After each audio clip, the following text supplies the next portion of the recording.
इब्राहीम इन्नका हमीदुम मजीद। अल्लाहुम्मा बारिक अला मुहम्मदिन व अला आलि मुहम्मद कमा बारकता अला इब्राहीम व अला आलि इब्राहीम इन्नका हमीदुम मजीद।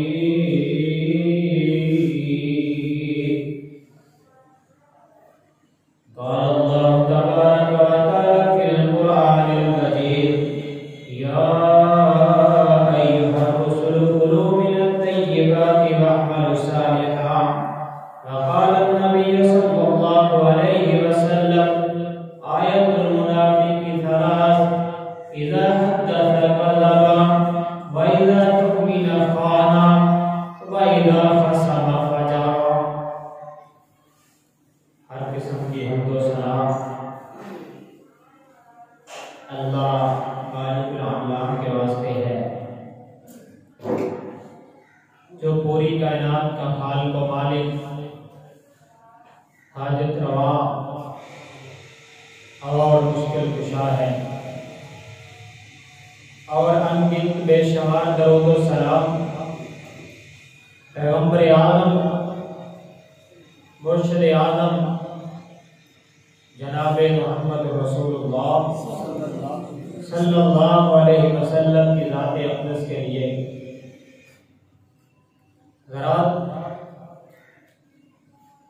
दीन इस्लाम एक ऐसा रोशन और वाज़ेह रास्ता है कि जिसमें अल्लाह तबारक व तआला ने इंसान को उसकी पैदाइश से लेकर जिंदगी के आखिरी दिन तक रहने के तमाम तरीके और सलीके सिखा दिए हैं कि अपने मुआशरे के अंदर किस तरह से रहना है, अपने बाल बच्चों का पेट किस तरह से पालना है। और दीन इस्लाम ने हमें यह भी बता दिया है कि फलां चीज तुम्हारे लिए नुकसान का बायस है और फलां चीज तुम्हारे लिए फायदामंद है।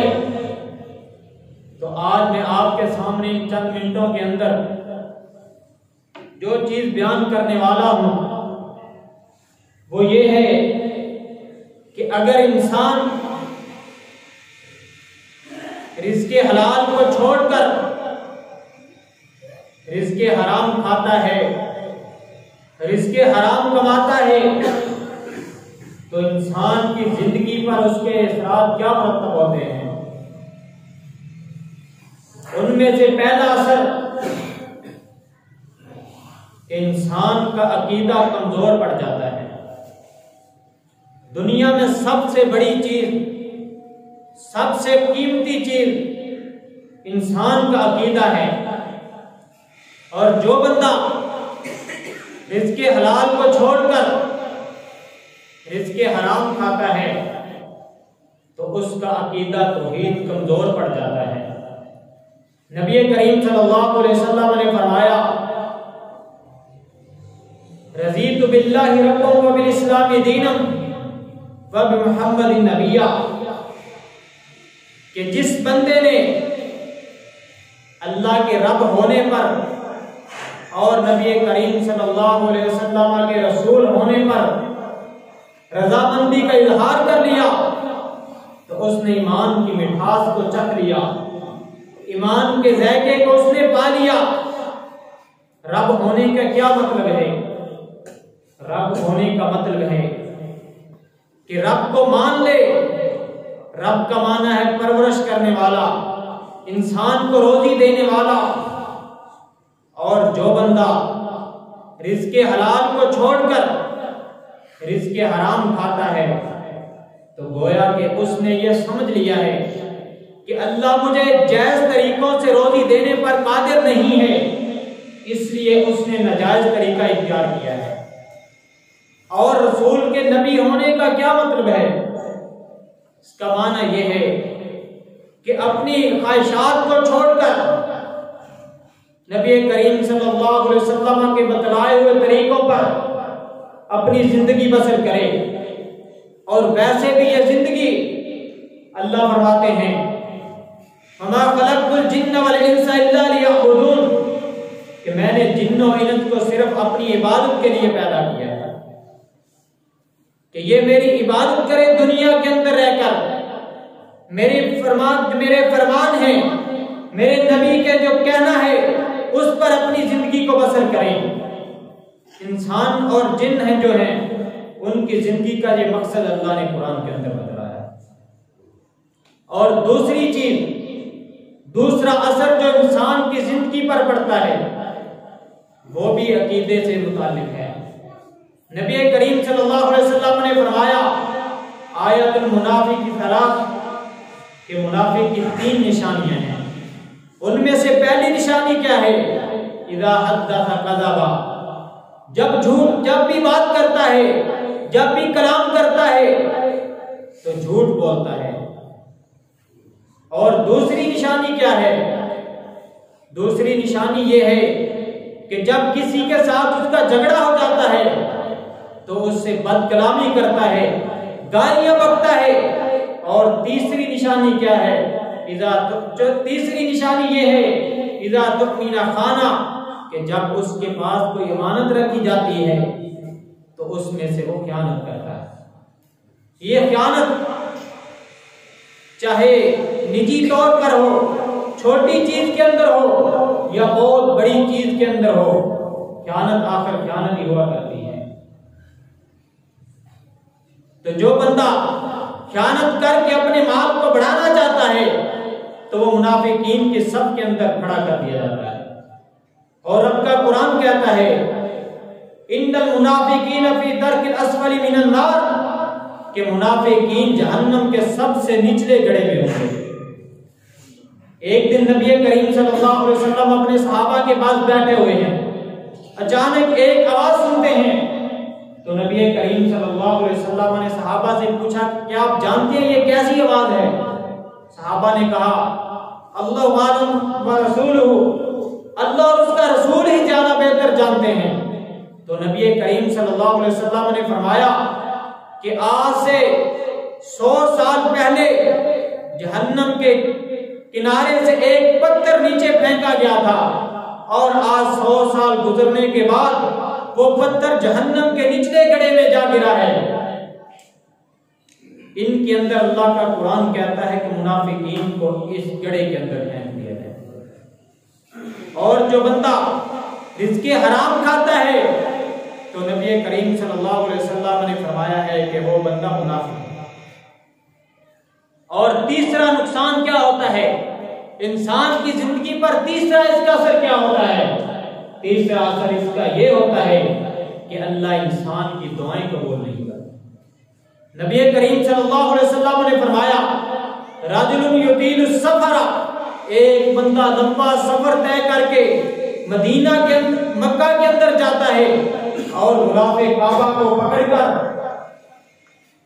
दुआएं करता है, या रब्बी या रब्बी, ऐ अल्लाह मेरी दुआ को कबूल फरमा ले, ऐ अल्लाह मेरी दुआ को कबूल कर ले।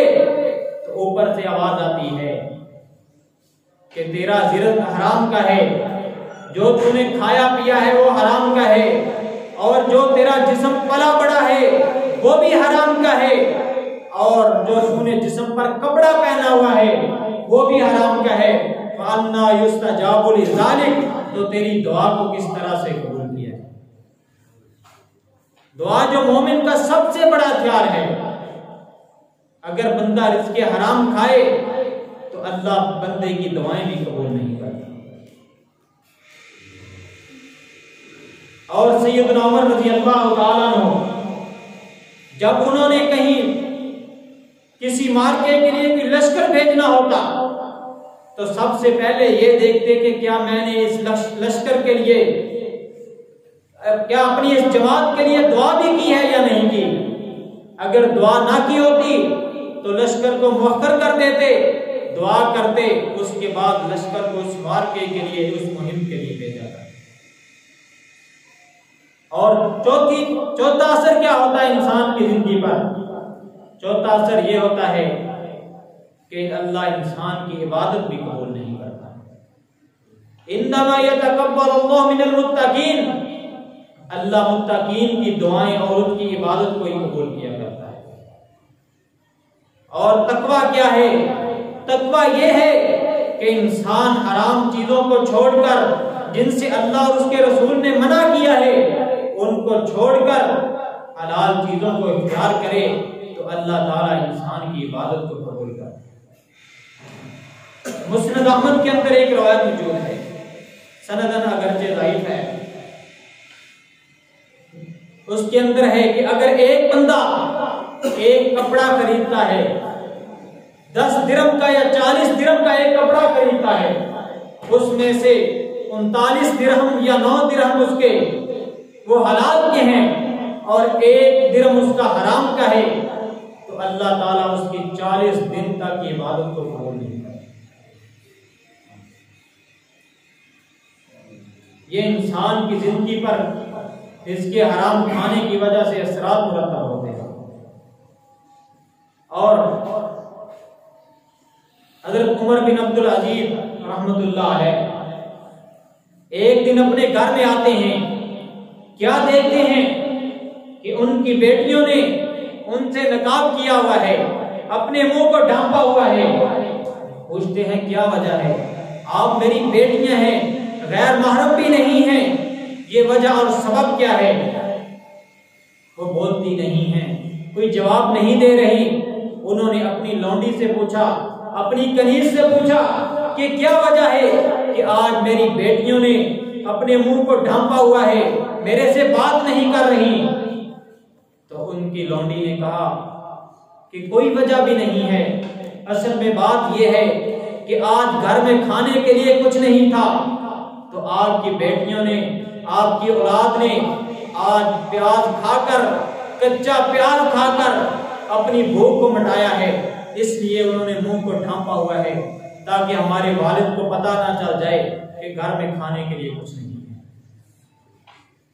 जब उमर बिन अब्दुल अजीज रहमतुल्लाह अलैह ने यह बात सुनी तो उनकी आंखों से आंसू आ गए और कहा, मेरी बेटियों, अगर मैं चाहूं तो तुम्हारे लिए दुनिया के बाकी बादशाहों की तरह दस्तरखान लगा सकता हूं, रंगारंग के खाने तुम्हें बनवा के दे सकता हूं, तुम्हें तरह तरह की चीजें पेश कर सकता हूं, लेकिन मैं इस बात से डरता हूं कि अगर दुनिया के अंदर तुम्हें ये चीजें मिल गई तो अल्लाह के क़यामत वाले दिन तुम्हें जन्नत के खानों से महरूम न कर।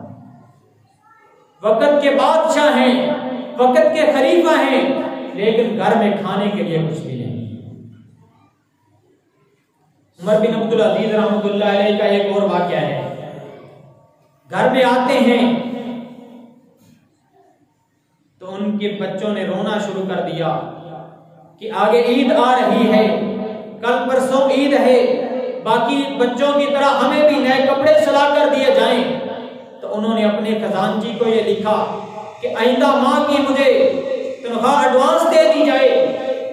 तो खजानची ने कहा कि आप मुझे इस बात की गारंटी लिख दें, इस बात की श्योरिटी लिख दें कि आइंदा माह तक आप जिंदा रहेंगे तो मैं आपको आइंदा माह की तनख्वाह दे दूंगा।